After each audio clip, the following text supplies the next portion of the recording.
अनामी जैसा किरदार हमारे मतलब जिन लोगों ने क्रिएट किया है, जैसे उन्होंने कहा नीरज एंड संजोत, ये पूरा आइडिया एंड पूरा क्रेडिट उन्हीं को जाता है।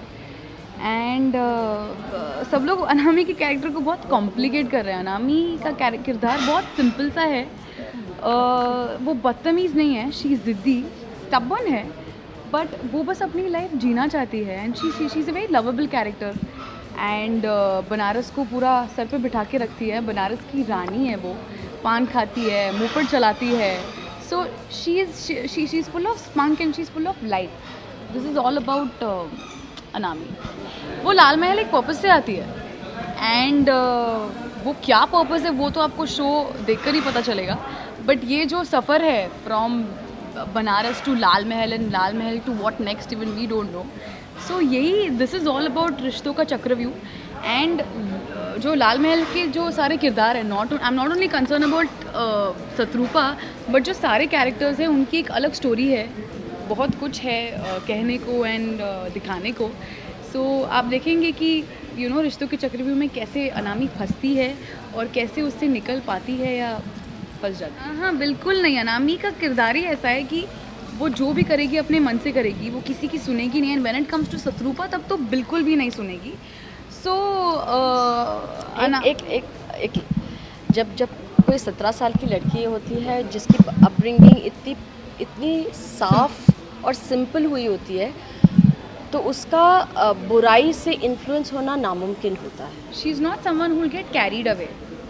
And specially when it comes to, basically Anami believe करती है कि जो ऐसे तरह के लोग होते हैं वो नकली होते हैं, क्योंकि उसने हमेशा अपनी लाइफ बहुत सिंपल लोगों के साथ, उसकी अपब्रिंगिंग ऐसी है कि वो ऐसे लोगों से कभी मिली नहीं है। तो ये जो नई दुनिया है ये उसके लिए बहुत अलग सी है। तो इन लोगों के बीच में ढल जाना, I think it's very complicated for अनामी।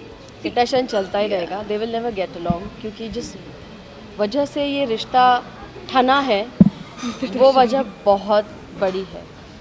तो मुझे नहीं लगता ये रिश्ता कभी ठीक हो पाएगा। हो भी सकता है आगे चल के, अभी तो कोई उम्मीद अभी के लिए कोई उम्मीद नहीं है, बिकॉज दोनों में बहुत ज़्यादा नफरत एक वजह से है। वो वजह तो आपको शो देखने पर पता चलेगी। नहीं, आई डोंट थिंक ऐसा होगा। I tell you why. मैं नॉर्मली शोज़ के अंदर बिलीव कर सकती हूँ, और मैं ये जनरली सोचती भी हूँ कि यहाँ 6 महीने तक ये स्टोरी रहेगी, उसके बाद में तो हमको पता है क्या होने वाला है। बट नोइंग संजोत जो हमारी प्रोड्यूसर हैं, she is very clear about what she wants. She is very clear. वो she has just turn producer, और जब आप एक क्रिएटिव से एक प्रोड्यूसर बनते हो, ये एक बहुत बड़ा लीप होता है।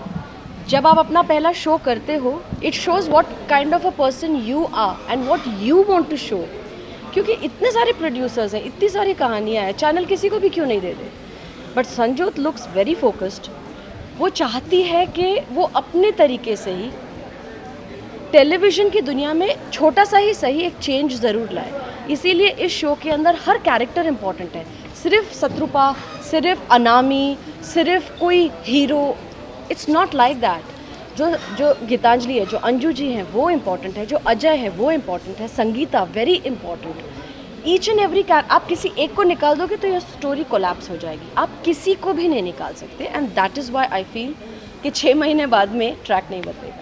I think it's the story and the content which you connect to and not the slot. Of course slot एक तरह से हेल्प करता भी है, बट अगर आपका शो अच्छा है तो वो अच्छा है। एंड आई फील अगर ऑडियंस देखेगी हमारा शो पहला दिन ही, तो it all depends on them. मुझे ये ज़रूर पता है कि ऑडियंस डिसअपॉइंट नहीं होगी, but slot I don't think, I feel आपका जो स्टोरी है वो बहुत हेल्प करेगा। कुछ नहीं, हमें पता चला, हमने बोला ओके, हाँ, काम शुरू कर दिया। मतलब मेरा तो surprisingly I had no assumption कि ओ अच्छा नारायणी मैम है। Nothing, I think we met and that's how we started show. Actually it's I feel responsible कि मैं कुछ भी फालतू नहीं करूं, क्योंकि an actor should feel responsible. अगर ऑडियंस ये सोचती है कि आपका काम देखने के लिए हम वेट करेंगे, तो आपके लिए बहुत रिस्पेक्ट की बात होगी। और फिर मैं ऐसे कुछ फालतू सा कर दूं तो मुझे बुरा लगेगा कि यार क्या कर दिया मैंने। तो भले थोड़ा वेट करना पड़े, और उस वेट करने में बहुत एक्टर की ऊपर नीचे होती है जान के, यार मैं क्या कर रही हूँ, मैं वेट क्यों कर रही हूँ. But till you don't you know it is like till you don't like when you go shopping, आप सब कुछ नहीं खरीद लेते हो.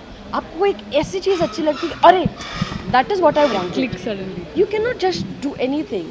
तो देयर वर मैनी, मैं नए प्रोजेक्ट्स का नाम लूँगी which I got a call, but Satrupa stuck. I wanted to do Satrupa. She felt right.